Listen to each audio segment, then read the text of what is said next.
Hello friends, welcome to eureka. നമ്മൾ ഇന്നത്തെ വീഡിയോയിൽ ഡിസ്കസ് ചെയ്യാൻ പോകുന്നത് ത്രോ കീവേഡ് എന്താണ്, ജാവ പ്രോഗ്രാമിൽ അതിന്റെ യൂസേജ് എങ്ങനെയാണെന്നാണ്. അപ്പോൾ ത്രോ കീവേഡ് എന്ന് വെച്ച് കഴിഞ്ഞാൽ നമ്മളൊരു എക്സെപ്ഷൻ ഡിക്ലെയർ ചെയ്യാൻ വേണ്ടിയിട്ടാണ് യൂസ് ചെയ്യുന്നത്. ഇപ്പൊ നമ്മളൊരു വേരിയബിൾ ഡിക്ലെയർ ചെയ്യുന്നു എന്ന് പറയുന്നത് പോലെ ഒരു എക്സെപ്ഷൻ ഡിക്ലെയർ ചെയ്യാൻ വേണ്ടിയിട്ടാണ് യൂസ് ചെയ്യുന്നത്. അപ്പൊ എക്സെപ്ഷൻ എന്തിനാണ് ഡിക്ലെയർ ചെയ്യുന്നത്, ത്രോ കീവേഡിന്റെ യൂസേജ് എന്താണ്, ഇതിലേക്കൊക്കെ പോകുന്നതിന് മുന്നേ നിങ്ങൾ എക്സെപ്ഷനെ കുറിച്ച് കുറച്ച് കാര്യങ്ങൾ അറിഞ്ഞിരിക്കണം. എന്നാലേ ഈ ത്രോ കീവേഡിന്റെ യൂസേജ് മനസ്സിലാവത്തുള്ളൂ. ഓക്കെ, അപ്പൊ ഞാൻ ഇവിടെ ടെസ്റ്റ് എന്ന് പറഞ്ഞൊരു ക്ലാസ് എടുത്തു വെച്ചിട്ടുണ്ട്. അതിനകത്ത് ജസ്റ്റ് ഒരു മെയിൻ ഫംഗ്ഷൻ മാത്രമുണ്ട്. ഇതിനകത്തൊരു അരിത്തമെറ്റിക് എക്സെപ്ഷൻ ഒക്കെ ചെയ്യുന്ന ഒരു കോഡ് ഞാൻ എഴുതുകയാണ്. Int A equal to 100, B equal to 0. Okay, എന്നിട്ട് int C equal to A by B എന്ന് കൊടുക്കുകയാണ്. എന്നിട്ട് ജസ്റ്റ് ഈ സി എ പ്രിന്റ് ചെയ്യാണ്. അപ്പൊ ഇവിടെ നിങ്ങൾക്ക് കാണുമ്പോൾ തന്നെ അറിയാം ഒരു അരിത്തമെറ്റിക് എക്സെപ്ഷൻ ഒക്കെ ആയി. കാരണം എന്താണ്, ഡിവിഷൻ ബൈ 0. ഇത് നമുക്കൊന്ന് റൺ ചെയ്ത് നോക്കാം. java.lang.arithmetic exception division by 0 9th ലൈനിലാണ് ഇത് വന്നിരിക്കുന്നത്. ഓക്കെ, അപ്പൊ ഈ എക്സെപ്ഷൻ ഒക്കെ ചെയ്യുമ്പോൾ ഇന്റേണലി എന്ത് സംഭവിക്കുന്നു എന്ന് നിങ്ങൾ അറിഞ്ഞിരിക്കണം. അതായത് ഏത് ഫംഗ്ഷനിലാണോ എക്സെപ്ഷൻ ഒക്കെ ആയത് ആ ഫംഗ്ഷൻ ഓട്ടോമാറ്റിക് ആയിട്ട് ഒരു എക്സെപ്ഷൻ ഒബ്ജക്റ്റിനെ ക്രിയേറ്റ് ചെയ്യും. മനസ്സിലായോ? ഇപ്പൊ ഇതിനകത്തൊരു മെയിൻ ഫംഗ്ഷൻ മാത്രമേ ഉള്ളൂ. മെയിൻ ഫംഗ്ഷനകത്താണ് ഈ എക്സെപ്ഷൻ ഉണ്ടായ ലൊക്കേഷൻ. അതായത് ഈ 9th ലൈൻ അല്ലേ, അത് ഈ മെയിൻ ഫംഗ്ഷനകത്താണ്. അപ്പൊ ഈ മെയിൻ ഫംഗ്ഷൻ ഒരു എക്സെപ്ഷൻ ഒബ്ജക്റ്റിനെ ക്രിയേറ്റ് ചെയ്യും. ഓക്കെ, ആ ഒബ്ജക്റ്റിനകത്ത് 3 കാര്യങ്ങൾ കാണും. അതായത് ക്ലാസ് നെയിം കാണും, ഡിസ്ക്രിപ്ഷൻ കാണും, ഓക്കെ, സ്റ്റാക്ക് ട്രേസ് കാണും. സ്റ്റാക്ക് ട്രേസ് എന്ന് വെച്ചാൽ ഏത് ലൊക്കേഷൻ ആണെന്ന്. ഓക്കെ, അപ്പോൾ ഒരു ഫംഗ്ഷനകത്ത് ഒരു എക്സെപ്ഷൻ ഒക്കെ ചെയ്യുമ്പോൾ ആ ഫംഗ്ഷൻ ഓട്ടോമാറ്റിക് ആയിട്ട് ഒരു എക്സെപ്ഷൻ ഒബ്ജക്റ്റിനെ ക്രിയേറ്റ് ചെയ്യും. ആ എക്സെപ്ഷൻ ഒബ്ജക്റ്റിനകത്ത് ഈ 3 കാര്യങ്ങൾ ഉണ്ടാവും. ഓക്കെ, അപ്പൊ ഇങ്ങനെ ഒരു ഒബ്ജക്റ്റ് ക്രിയേറ്റ് ആകുമ്പോൾ തന്നെ JVM ചോദിക്കും ആ ഫംഗ്ഷനോട്. അതായത് ഏത് ഫംഗ്ഷനിലാണോ എക്സെപ്ഷൻ ഉണ്ടായ ആ ഫംഗ്ഷനോട് ചോദിക്കും നിങ്ങൾ ഈ എക്സെപ്ഷൻ ഹാൻഡിൽ ചെയ്തോന്ന്. ഇപ്പോൾ ഈ കേസിൽ മെയിനോട് വന്ന് JVM ചോദിക്കും നിങ്ങൾ ഈ എക്സെപ്ഷൻ ഹാൻഡിൽ ചെയ്തോന്ന്. അപ്പൊ മെയിൻ പറയും ഇല്ല, ഹാൻഡിൽ ചെയ്തിട്ടില്ല. കാരണം എന്താ, ഇവിടെ ട്രൈ ക്യാച്ച് ബ്ലോക്ക് ഒന്നും കൊടുത്തിട്ടില്ലല്ലോ. അപ്പൊ JVM ഹാൻഡിൽ ചെയ്തിട്ടില്ല എന്ന് പറയുമ്പോൾ ഈ JVM എന്ത് ചെയ്യും, ഈ എക്സെപ്ഷൻ ഒബ്ജക്റ്റിനെ ഡീഫോൾട്ട് ഒബ്ജക്ട് ഹാൻഡ്ലറിന് പാസ് ചെയ്യും. ഓക്കെ, അപ്പൊ ഡീഫോൾട്ട് ഒബ്ജക്ട് ഹാൻഡ്ലർ ആണ് ഈ ഡീറ്റെയിൽസ് പ്രിന്റ് ചെയ്യുന്നത്. ഇപ്പൊ ഡീറ്റെയിലോ ആ പ്രിന്റ് ചെയ്യുന്നത് നമ്മുടെ ഒബ്ജക്റ്റിനകത്തുള്ള ഡീറ്റെയിൽസ് ആണ്. അതായത് ക്ലാസ് നെയിം, പിന്നെ നമ്മുടെ ഡിസ്ക്രിപ്ഷൻ, സ്റ്റാക്ക് ട്രേസ്. ഇപ്പൊ ഇവിടെ പ്രിന്റ് ആയിരിക്കുന്നത് നോക്കിയേ, ക്ലാസ് നെയിം ആണ് java.lang.arithmetic exception, ഈ ക്ലാസ് ആണ്. ഓക്കെ, ഇതാ കംപ്ലീറ്റ് പാക്കേജ് ആണ് കാണിച്ചിരിക്കുന്നത്. പിന്നെ ഡിസ്ക്രിപ്ഷൻ, പിന്നെ സ്റ്റാക്ക് ട്രേസ് എന്ന് വെച്ചാൽ ഏത് ലൊക്കേഷൻ ആണെന്ന്, അതായത് 9th ലൈൻ. ഡീറ്റെയിലോ അപ്പൊ ഇതാണ് ഇന്റേണലി ഇതിന്റെ വർക്കിംഗ്. ഇതിപ്പോ മെയിൻ ഫംഗ്ഷനിൽ ഒരു എക്സെപ്ഷൻ വന്നു കഴിഞ്ഞാൽ ഇനി ഞാൻ വേറൊരു ഫംഗ്ഷൻ എഴുതാണ്. ഇപ്പൊ അതിനകത്താണ് എക്സെപ്ഷൻ വരുന്നതെങ്കിൽ എന്ത് സംഭവിക്കും നോക്കാം. അപ്പോ ഡിസ്പ്ലേ എന്ന് പറഞ്ഞൊരു ഫംഗ്ഷൻ ഞാൻ എഴുതിയിരിക്കുകയാണ്. ഇനി ഇതിനകത്താണ് എക്സെപ്ഷൻ വരുന്നതെങ്കിൽ അപ്പൊ ഞാൻ ഈ സെയിം കോഡ് തന്നെ ഈ ഡിസ്പ്ലേ ഫംഗ്ഷനകത്ത് കൊടുക്കുകയാണ്. ഡിസ്പ്ലേ ഫംഗ്ഷന് കോപ്പി പേസ്റ്റ് ചെയ്ത് കൊടുത്തു. ഇനി എങ്ങനെയാണ് അതിനെ കോൾ ചെയ്യുന്നത്, ഈ ക്ലാസിന്റെ ഒബ്ജക്റ്റ് ഉണ്ടാക്കണം അല്ലെ.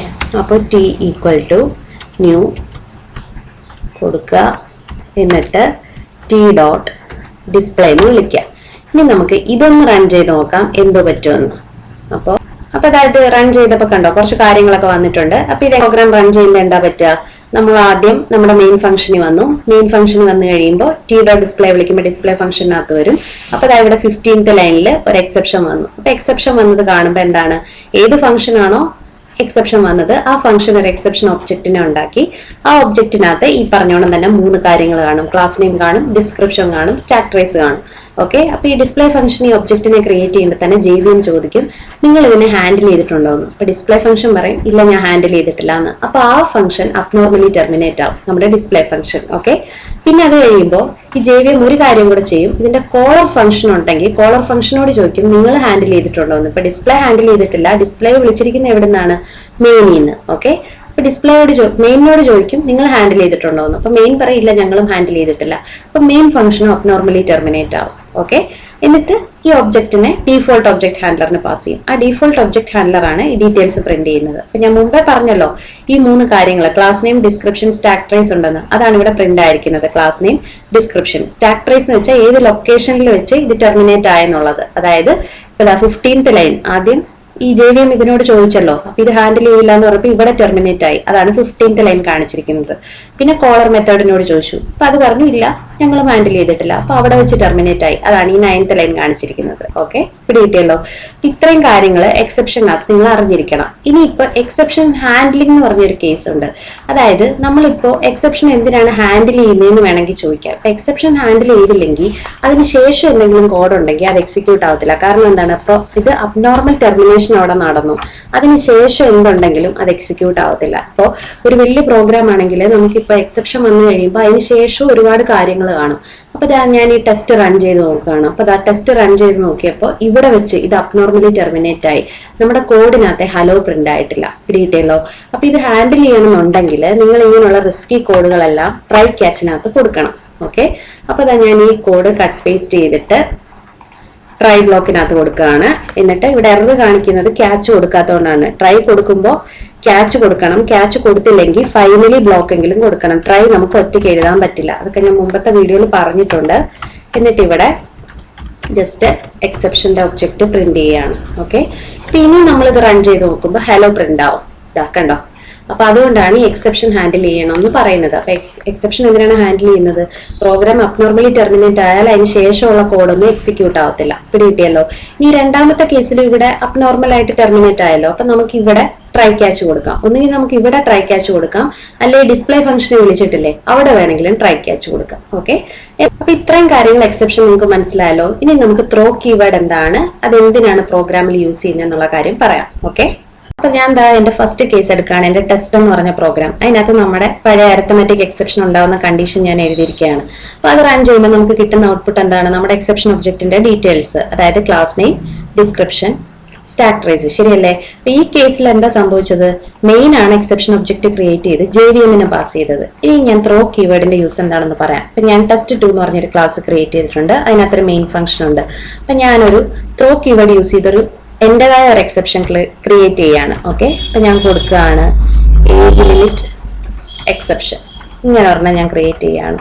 എന്നിട്ട് എന്തെങ്കിലും ഒരു സ്ട്രിംഗ് മെസ്സേജ് ബിലോ 18, അതായത് എന്റെ ഏജ് എന്ന് പറയുന്നത് 18നേക്കാളും ബിലോ ആണ്. അങ്ങനെയാണെങ്കിൽ ഇങ്ങനെ ഒരു എക്സെപ്ഷൻ ക്രിയേറ്റ് ചെയ്യാൻ. ഓക്കെ, അപ്പൊ നിങ്ങളിപ്പോ ഈ എറർ ശ്രദ്ധിക്കേണ്ട. ഇപ്പൊ ഇതെന്താ നോർമലി പറ്റുന്നതെന്ന് വെച്ചാൽ ഇത് നമ്മൾ റൺ ചെയ്യുമ്പോൾ ഒരു എക്സെപ്ഷൻ ഒക്കർ ചെയ്യും. എക്സെപ്ഷൻ ഒക്കർ ചെയ്യുമ്പോൾ എന്ത് പറ്റും എന്ന് വെച്ച് കഴിഞ്ഞാൽ എക്സെപ്ഷൻ ഒബ്ജക്റ്റ് ക്രിയേറ്റ് ആവും, അത് JVM പാസ് ആവും. ഫസ്റ്റ് കേസിൽ ഞാൻ പറഞ്ഞു മെയിൻ ആണ് ഒബ്ജക്റ്റ് ക്രിയേറ്റ് ചെയ്യുന്നത്, മെയിൻ ആണ് JVM പാസ് ചെയ്യുന്നതെന്ന്. പക്ഷെ ഈ കേസിൽ പ്രോഗ്രാമർ ആണ് എക്സെപ്ഷൻ ഒബ്ജക്റ്റ് ക്രിയേറ്റ് ചെയ്യുന്നതും JVM പാസ് ചെയ്യുന്നതും. മെയിനകത്താണെങ്കിൽ പോലും മെയിനിന് ഈ ഒബ്ജക്റ്റ് ക്രിയേഷനിലും പാസിങ്ങിലും യാതൊരു റോളും ഇല്ല. അതാണ് ത്രോ കീവേഡ് വെച്ചിട്ട് നമ്മൾ ഇങ്ങനെ ഒരു എക്സെപ്ഷൻ ഡിക്ലെയർ ചെയ്താലുള്ള വ്യത്യാസം. ഇനിയിപ്പോ ഒരു ക്വസ്റ്റ്യൻ വരാം, മെയിൻ ഓൾറെഡി ഒബ്ജക്റ്റ് ക്രിയേറ്റ് ചെയ്തപ്പം പ്രോഗ്രാമർ ത്രൂ എന്തിനിങ്ങനെ മാനുവലി ക്രിയേറ്റ് ചെയ്ത് JVM പാസ് ചെയ്യുന്നു? അത് എന്തിനാണെന്ന് വെച്ച് കഴിഞ്ഞാൽ നമ്മൾ ഇത് പ്രീ ഡിഫൈൻഡ് എക്സെപ്ഷൻ, അതായത് അരിത്തമാറ്റിക് എക്സെപ്ഷൻ, നൾ പോയിന്റർ, അതുപോലെ പ്രീ ഡിഫൈൻഡ് ആയിട്ടുള്ള എക്സെപ്ഷൻസിനല്ല നമ്മൾ യൂസ് ചെയ്യുന്നത്. നമ്മൾ പ്രോഗ്രാമർ വഴി ക്രിയേറ്റ് ചെയ്യുന്ന, ഇപ്പൊ പല കേസിൽ എക്സെപ്ഷൻ ഒക്കെ ചെയ്യാമല്ലോ നമ്മൾ പ്രൊജക്ട് ചെയ്യുന്നതിൽ. അങ്ങനെയുള്ള കേസിൽ, അതായത് custom exception, user defined exception കേസിലാണ് ഇത് നമ്മൾ യൂസ് ചെയ്യുന്നത്. അപ്പൊ എക്സെപ്ഷൻ 2 ടൈപ്പ് ഉണ്ട്, ചെക്ക്ഡ് ഉണ്ട്, അൺചെക്ഡ് ഉണ്ട്. അപ്പൊ ചെക്ക്ഡ് ആണ് നിങ്ങൾ യൂസ് ചെയ്യുന്നെങ്കിൽ എക്സെപ്ഷൻ ക്ലാസ്സിനെ എക്സ്റ്റെൻഡ് ചെയ്യണം. അൺചെക്ഡ് ആണെങ്കിൽ റൺ ടൈം എക്സെപ്ഷൻ ക്ലാസ്സിനെ എക്സ്റ്റെൻഡ് ചെയ്യണം. ഈ ചെക്ക്ഡ് എന്താണ്, അൺചെക്ഡ് എന്താണെന്നുള്ള കാര്യം ഞാൻ ഇതിനകത്ത് പറയുന്നില്ല. അത് ഡീറ്റെയിൽ ആയിട്ട് ഒരു വീഡിയോ ഞാൻ ചെയ്യുന്നുണ്ട്. അപ്പൊ ഇത്രയും മാത്രം ഓർത്തിരിക്കുക. നിങ്ങൾ ഇതിനകത്ത് അൺചെക്ഡ് എക്സെപ്ഷൻ യൂസ് ചെയ്യുക, എന്നിട്ട് റൺ ടൈം എക്സെപ്ഷൻ ക്ലാസ്സിനെ എക്സ്റ്റെൻഡ് ചെയ്യുക ഇത് ക്രിയേറ്റ് ചെയ്യുമ്പോൾ. അപ്പൊ ഞാൻ പ്രോഗ്രാം വെച്ച് കാണിച്ചു തരാം. ഓക്കെ, ഇതിപ്പോ നമ്മുടെ JVM അറിയില്ലല്ലോ ഈ ഏജ് ലിമിറ്റ് എക്സെപ്ഷൻ എന്താണെന്ന്. അപ്പൊ ആ ക്ലാസ് നമ്മൾ ക്രിയേറ്റ് ചെയ്യണം. ഓക്കെ, അപ്പൊ ഞാനത് കാണിച്ചു തരാം. അപ്പൊ ഞാനിവിടെ എനിക്കൊരു വോട്ടിംഗ് പ്രോജക്റ്റ് ഉണ്ട്. ഓക്കെ, അപ്പൊ ഈ വോട്ടിംഗ് പ്രോജക്റ്റിനകത്ത് ഞാൻ കൊടുക്കുകയാണ് ഇപ്പൊ ഏജ് എന്ന് പറയുന്നത് 18നേക്കാൾ കുറവാണെങ്കിൽ ഒരു എക്സെപ്ഷൻ ത്രോ ചെയ്യാൻ. ഓക്കെ, അപ്പൊ ഞാനിവിടെ എക്സെപ്ഷൻ ക്രിയേറ്റ് ചെയ്യാണ്. ക്ലാസ് ഏജ് ലിമിറ്റ് എക്സെപ്ഷൻ, ഇങ്ങനെ ഒരു എക്സെപ്ഷൻ ക്ലാസ് ഞാൻ ക്രിയേറ്റ് ചെയ്യാണ്. ഓക്കെ, അപ്പൊ ഞാൻ മുമ്പേ പറഞ്ഞു അൺചെക്ഡ് എക്സെപ്ഷൻ ആണ് നമ്മൾ യൂസ് ചെയ്യുന്നത്. അതുകൊണ്ട് നമ്മൾ റൺ ടൈം എക്സെപ്ഷൻ ക്ലാസ്സിനെ എക്സ്റ്റെൻഡ് ചെയ്യണമെന്ന്. അത് ജസ്റ്റ് കൺട്രോൾ സ്പേസ് കൊടുത്താൽ മതി, റൺ ടൈം എക്സെപ്ഷൻ എന്ന് വരും. ഓക്കെ, ഇങ്ങനെ കൊടുക്കുക. എന്നിട്ട് ഇപ്പൊ ഇതിനകത്ത് ഇതിന്റെ ഒരു കൺസ്ട്രക്ടർ ഞാൻ കൊടുക്കുകയാണ്. Just Ctrl+C Ctrl+V. എന്നിട്ട് ഇതിനകത്ത് ഒരു മെസ്സേജ് പാസ് ചെയ്യാണ്. ഓക്കെ, എന്നിട്ട് ഇതിനകത്ത് വന്നിട്ട് സൂപ്പർ ഓഫ് ഈ മെസ്സേജ് ഒന്ന് കൊടുക്കുകയാണ്. ഓക്കെ, ഇതെന്തിനാണ് ഇങ്ങനെ കൊടുത്തതെന്ന് വെച്ച് കഴിഞ്ഞാൽ ഈ മെസ്സേജ് ഡീഫോൾട്ട് എക്സെപ്ഷൻ ഹാൻഡ്ലറിന് അവൈലബിൾ ആയിട്ട് ഇരിക്കാൻ വേണ്ടിയിട്ടാണ് ഞാൻ സൂപ്പർ കീവേഡിനകത്ത് ഈ മെസ്സേജ് പാസ് ചെയ്തത്. ഓക്കെ, അപ്പൊ ഞാനായിട്ട് ഡിഫൈൻ ചെയ്തൊരു എക്സെപ്ഷൻ ക്ലാസ് ഞാനിവിടെ ക്രിയേറ്റ് ചെയ്തു. ഓക്കെ, ഇനി ഞാനിവിടെ വോട്ടിങ്ങിനകത്ത് വന്നിട്ട് ഞാനൊരു ഏജ് വാങ്ങിക്കുകയാണ്, യൂസറുടെ കയ്യിൽ നിന്ന് ഏജ് വാങ്ങിക്കുകയാണ്. എൻ്റർ ഏജ് എന്ന് കൊടുക്കുകയാണ്. എന്നിട്ട് എങ്ങനെയാണ് സ്കാനർ ക്ലാസ് വെച്ച് വാങ്ങിക്കണം അല്ലേ. അപ്പോൾ scanner SE = new scanner system.in എന്ന് കൊടുക്കാം. ഓക്കെ, ഇനി ഏജ് എന്തായാലും ഇൻറ്റീജർ ആയിരിക്കുമല്ലോ, = സ്കാനറിൻ്റെ ഒബ്ജക്റ്റ് ഡോട്ട് നെക്സ്റ്റ് ഇൻറ്റ്.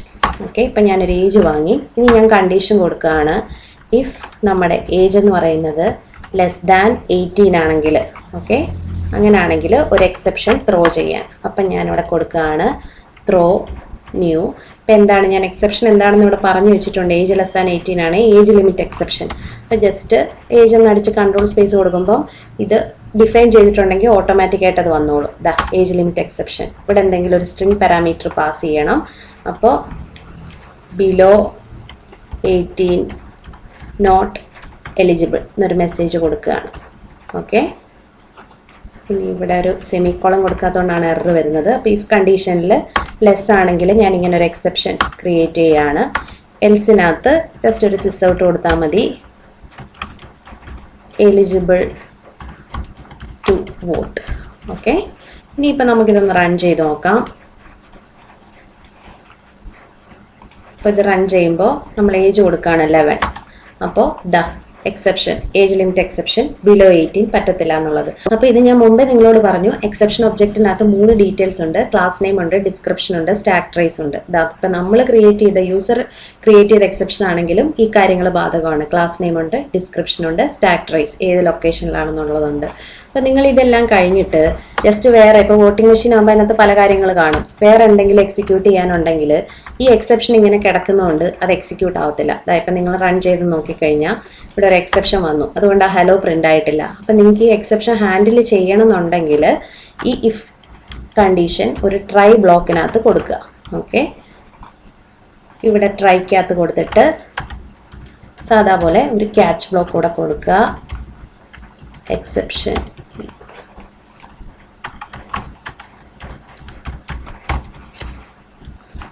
ഇനി നിങ്ങൾ ജസ്റ്റ് റൺ ചെയ്ത് കഴിഞ്ഞാൽ ഇത് പ്രോപ്പർലി എക്സിക്യൂട്ട് ആയിട്ട് നമ്മുടെ ഹലോ പ്രിന്റ് ആവും. അപ്പം ഞാൻ ഏജ് കൊടുക്കുകയാണ് 11. അപ്പോൾ ഹലോ എക്സിക്യൂട്ട് ആയിട്ടുണ്ട്. അപ്പം നമ്മുടെ എക്സെപ്ഷൻ ഹാൻഡിൽ ചെയ്തു, പക്ഷേ എന്നാലും ഹലോ എക്സിക്യൂട്ട് ആയിട്ടുണ്ട്. അപ്പം നമ്മുടെ ഇങ്ങനെ യൂസർ ഡിഫൈൻഡ് എക്സെപ്ഷൻസിന് വേണ്ടിയിട്ടാണ് നമ്മൾ ഈ ത്രോ കീവേഡ് യൂസ് ചെയ്യുന്നത്. അല്ലാത്ത എക്സെപ്ഷനും യൂസ് ചെയ്യാം, പക്ഷെ മെയിനായിട്ട് യൂസ് ചെയ്യുന്നത് യൂസർ ഡിഫൈൻഡ് എക്സെപ്ഷൻസിന് വേണ്ടിയിട്ടാണ്. അപ്പോൾ ഇത്രയും നിങ്ങൾക്ക് കാര്യം മനസ്സിലായെന്ന് വിചാരിക്കുന്നു.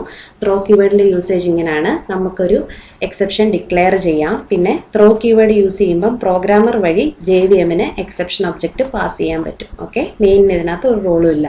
അപ്പോൾ എന്തെങ്കിലും ഡൗട്ട് ഉണ്ടെങ്കിൽ നിങ്ങൾ കമൻറ്റ് ബോക്സിൻ്റെ അടിയിൽ കമൻറ്റ് ചെയ്താൽ മതി. Thank you.